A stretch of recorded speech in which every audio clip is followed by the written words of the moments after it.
So hello friends and आज का topic है आपका ड्रग मेटाबॉलिज्म। ड्रग मेटाबॉलिज्म में क्या होता है अभी हम देखेंगे। सो चलिए शुरू करते हैं, देखते हैं। अच्छा, most of the drug are lipid soluble. आपके पास जितने भी ड्रग है, so more than 90% of drugs are lipid soluble. Reason क्या है लिपिड सोल्यूबल होने का? रीजन क्या है? क्योंकि आपके पास जो भी सेल है, टिश्यू के पास सेल ही है ना, तो सेल लिपिड से बना है। तो अगर लिपिड सोल्यूबल ड्रग दोगे तो वो इजीली सेल मेम्ब्रेन को क्रॉस कर पाए। That's why most of the drugs are lipid soluble.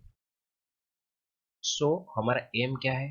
अगर आपके बॉडी में लिपिड सोल्यूबल ड्रग है, उसका एलिमिनेशन नहीं हो पाएगा। सो हमारा एम है तो लिपिड सोल्यूबल ड्रग को वाटर सोल्यूबल मेटाबोलाइट्स में, ड्रग नहीं है वो, metabolites, metabolites, lipid soluble drug को वाटर सोल्यूबल मेटाबोलाइट में कन्वर्ट करना हमारा एम ही है। That's why we are doing metabolism. So metabolism में आपका लिपिड सॉल्युबल ड्रग कन्वर्ट हो जाता है वाटर सॉल्युबल मेटाबोलाइट्स में। एंड मेटाबॉलिज्म का मेन साइट क्या है? कहाँ पर मेटाबॉलिज्म ज्यादा होता है? मेन साइट है आपका लिवर। यहाँ पर ऑलमोस्ट ऑल ड्रग का मेटाबॉलिज्म हो जाता है, और जो भी बचता है वो किडनी में होता है, स्टोमक में होता है, इंटेस्टाइन और लंग्स में भी होता है। But most of the drugs are metabolized in liver. Clear? फिर देखेंगे रिजल्ट्स। अच्छा, मेटाबोलाइट का पहला रिजल्ट है आपका जो लिपिड सोल्यूबल ड्रग है वो वाटर सोल्यूबल मेटाबोलाइट्स में कन्वर्ट होता है। Lipid soluble drug water soluble metabolite में कन्वर्ट होता है। ये है आपका पहला है। उसके बाद क्या होता है? आपके पास जो एक्टिव ड्रग है वो इनएक्टिव मेटाबोलाइट में कन्वर्ट होता है। ओके, जैसे कि आप एक्टिव फॉर्म में पैरासीटामोल को देते हो, तो जब एक्सक्रेशन होगा उसका मेटाबोलाइट होके एक्सक्रेशन हो जाएगा, एंड इनएक्टिव ड्रग कन्वर्ट हो जाता है एक्टिव मेटाबोलाइट में कभी कभी। लेकिन मोस्ट ऑफ द केस में एक्टिव ड्रग का इनएक्टिव मेटाबोलाइट में कन्वर्ट होता है, पर कभी कभी इनएक्टिव ड्रग का भी एक्टिव मेटाबोलाइट में कन्वर्ट होता है, और वो इनएक्टिव ड्रग को आप प्रोड्रग कहते हो, प्रोड्रग। ओके, सो एग्जाम्पल है आपका लिवोडोपा, कन्वर्ट हो जाता है डोपामिन में, जो कि एक्टिव फॉर्म में होता है, एक्टिव। ओके, एंड कभी कभी एक्टिव ड्रग का भी एक्टिव मेटाबोलाइट में कन्वर्ट हो जाता है, जैसे कि आपका एग्जाम्पल है कोडीन। कोडीन भी आपका एक्टिव है, वो जो मॉर्फिन में कन्वर्ट हो जाता है वो भी एक्टिव है। So that's the results. So क्या क्या रिजल्ट्स मिलता है मेटाबोलिज्म में, मेटाबॉलिज्म में, वो हम देख चुके हैं। नेक्स्ट आता है आपका, this is the important structure of आपका ड्रग मेटाबॉलिज्म। ओके, सो आपके पास जो ड्रग है, ओके मैं लेजर पॉइंट यूज करता हूँ। अच्छा, आपके पास जो ड्रग है वो हाइड्रोफोबिक होता है।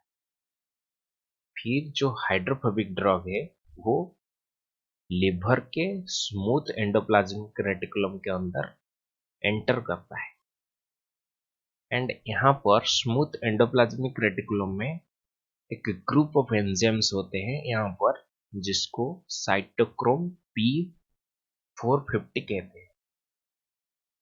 फैमिली ऑफ एंजाइम, जिसी फैमिली को साइटोक्रोम पी 450 कहते हैं। एंड वहां पर आपका ऑक्सीडेशन भी होता है, जहां पर आप ऑक्सीजन ऐड करते हो। देखिए यहाँ पर हाइड्रोफोबिक ड्रग था, इसका मतलब इसके ऊपर हाइड्रोजन था। जब आप ऑक्सीजन ऐड कर देते हो, सो वो OH ग्रुप लग जाएगा। H पहले से था, आप ऑक्सीजन ऐड कर देते हो तो OH हो जाएगा। So that is slightly polar, that means it is slightly water soluble but not completely water soluble। Completely water soluble होने के लिए आपको सुपर पोलर बनना पड़ेगा, जो कि नेक्स्ट स्टेप में होगा। यहाँ पर वो स्लाइटली पोलर बन जाए। अच्छा, उसके बाद क्या होता है? अच्छा, यहाँ पर क्या क्या होता है? ऑक्सीडेशन होता है, रिडक्शन होता है एंड हाइड्रोलिसिस होता है। मेनली आपका ऑक्सीडेशन होता है। ऑक्सीडेशन में आपका ऑक्सीजन ऐड जो स्लाइटली पोलर बन जाता है। फिर वो जो स्लाइटली पोलर बन गया, इसके ऊपर OH ग्रुप है, वो जाता है, यहाँ पर एक एंजाइम है जिसका नाम है UGT। इसका फुल फॉर्म क्या है? यहाँ पर लिखा है UGT का फुल फॉर्म क्या है? UDP glucuronosyl transferase. वो क्या करता है? वो जो ड्रग के ऊपर एक आपका ग्लूकोरोनिक एसिड लगा देता है। जी मतलब ग्लूकोरोनिक एसिड, तो वो सुपर पोलर बन जाएगा। Super polar. अच्छा, फिर देखेंगे सेकेंड केस में क्या होता है। आपका जो स्लाइटली पोलर ड्रग यहाँ पर था, फिर वो जाएगा और एक एंजाइम के पास जिसका नाम है GST। GST का फुल फॉर्म यहाँ पर लिखा है। ओके, यहाँ पर लिखा है GST का फुल फॉर्म क्या है? Glutathione S transferase. सो वो ग्लूटाथायोन ग्रुप ऐड कर देगा, वो भी सुपर पोलर बन जाएगा। फिर आता है आपका सल्फो ट्रांसफरेज, जो कि यहाँ पर है SLT, सल्फो ट्रांसफरेज। आपका जो स्लाइटली पोलर ड्रग है वो सल्फो ट्रांसफरेज के पास आता है, फिर उसके ऊपर एक सल्फेट ग्रुप लग जाता है। ओके, उसके बाद वो सुपर पोलर बन जाता है। एंड लास्टली आपका जो स्लाइटली पोलर ड्रग है वो जाता है NAT एंजाइम के पास, जिसका फुल फॉर्म है एन एसिटाइल ट्रांसफरेज। वो एक एसिटाइल ग्रुप ऐड कर देता है, उसके बाद वो भी सुपर पोलर बन जाता है। सो यहाँ पर क्या हो रहा है? कंजुगेशन हो रहा है, कोई भी ग्रुप आके लग रहा है, इसीलिए उसको कंजुगेशन रिएक्शन भी कहते हैं। Conjugation reaction. Okay, clear? And इस पे यहाँ पर जो रिएक्शन हो रहा था, ऑक्सीडेशन, रिडक्शन एंड हाइड्रोलिसिस, उसको हम फेज 1 रिएक्शन कहते हैं। एंड फेज 1 रिएक्शन का मेटाबोलाइट क्या है? आपका स्लाइटली पोलर। फिर यहाँ पर जो एंजाइम के मदद से जो भी आपका मेटाबॉलिज्म हो रहा है, इसको हम फेज 2 मेटाबॉलिज्म कहते हैं।